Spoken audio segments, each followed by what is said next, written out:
وڵێ بەڕێزان وەک هەمولایەکشتان ئاگادارن ئەمڕۆ ڕۆژی ئاڵای کوردستانەوە ئێمە لە کوردستان 24ەوە گەرمترین پیرۆزبایی ئاراستەی تەواوی خەڵکی کوردستان هەر کوردێک لە هەر چوار پارچەی کوردستان لە هەر شوێنێکی دنیا بێ هەروەها پیرۆزبایی لەو پێشمەرگە قارەمانانش دەکەین کە هەمومان ئێمە لە سایەی ئەو پێشمەرگانە بە ئارامی لە کوردستان دەژین.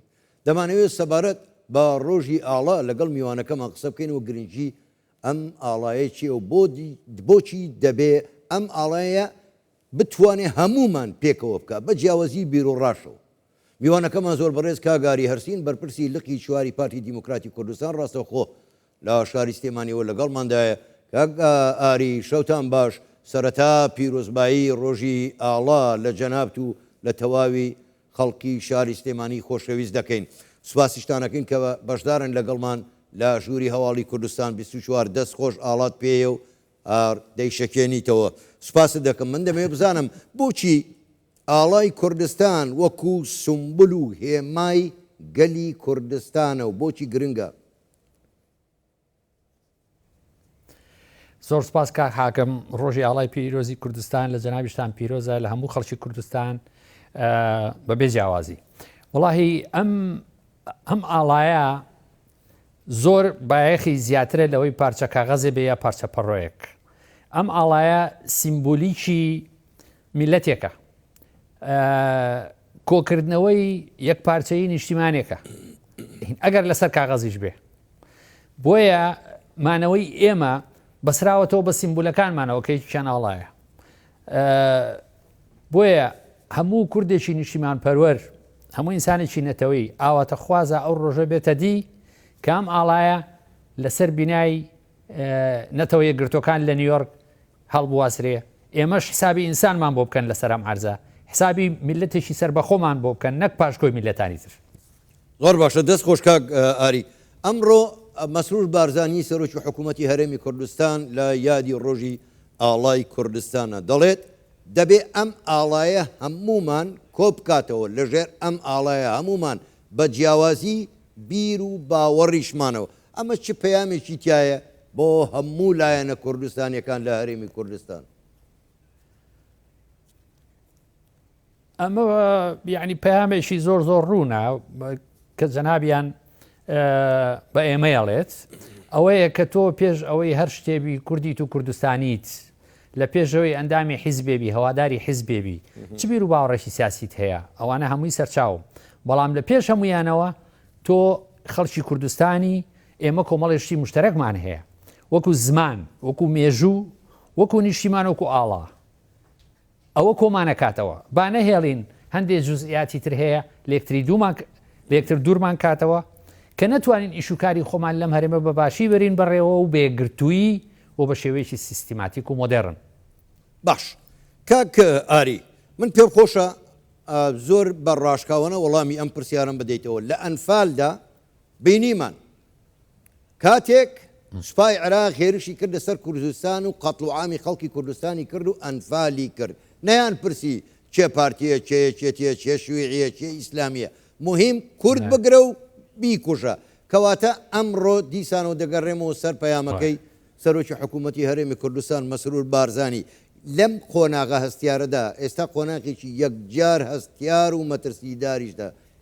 یەک ریزی لایەنە سیاسیەکان بە جیاوازی بیر و باوەڕەوە چەند گرنگە بۆ پاراستنی ئەم هەرێمە؟ وڵی کاک حاکم، مەسەلەی یەک ریزی ئێمە یعنی 100 ساڵ لەو پێش گرنگ بوو، 70 ساڵ لەو پێش گرنگ بوو، 6 ساڵ لەو پێش گرنگ بوو. ئێستا زروفی سیاسی گۆڕاوە، هەلومەرجی ناوچەکە دیارە. بۆیە لە هەموو کاتێک زیاتر لە ئێستا ئێمە پێویستمان بە یەک ریزیە، نەک شەرت و شرود لەسەر یەکتری فەرزکردن. ئەوەشی کاتوانێ هەمومان کۆ بکاتەوە ئەمەیە. باش. کاک ئاری، حەزەکەم ئەگەر ئیزنم بە یەکشت بڵێم کاک حاکم ببوورە. یعنی ئێمە نابێ خەومان لێ بکەوێ، ئێمە بێ وشار بین. ئەوە کەرکووکە دوو هەنگاوە لە سلێمانیەوە یەک پەیکەری پێشمەرگە دروست کراوە لە جیاتیەوەی ئەم ئاڵایی بەدەسەوە بێ کە حەقی مەشروعی خۆیەتی چکۆ پێشمەرگەی و کوردە و کوردستانیە چون مجەسەمەی پێشمەرگەش یعنی پەیکەری پێشمەرگەشیان تعریب کردووە هین ئاڵایەکی عێراقیان خستۆ سەر.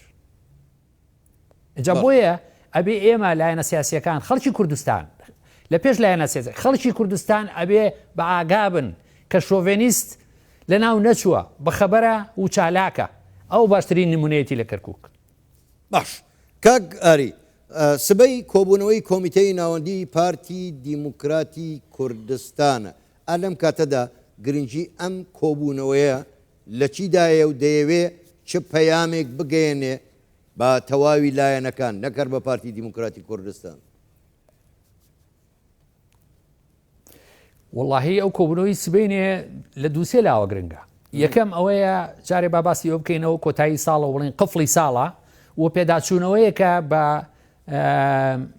بە ساڵی 2025 کە چۆن ڕۆشت و سیرکردنێک بۆ داهاتوو بۆ ساڵی 2026 خوێندنەوەیەکە بۆ نەتیجەی هەڵبژاردنەکان و مەسەلەی پێکەنانی حکوومەت مەسەلەی مفاوزات لەگەڵ بەغا هەموو ئەم شتانە لە خۆیەگرێ جگە لە هەنێ مەسایلی ناوخۆی حیزب بکەوە عیلاقی بەخۆمانەوەیە.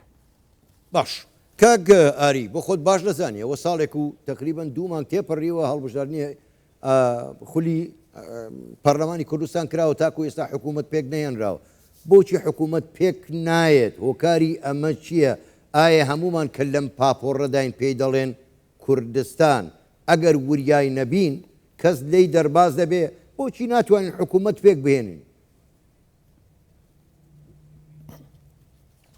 وڵاهی ئەوەی بەلەمەکە کە نقوم بوو هەمومان بەیەکەوە نقومە بین و جیاوازیش ناکە لە بین ڕەش و سپیە.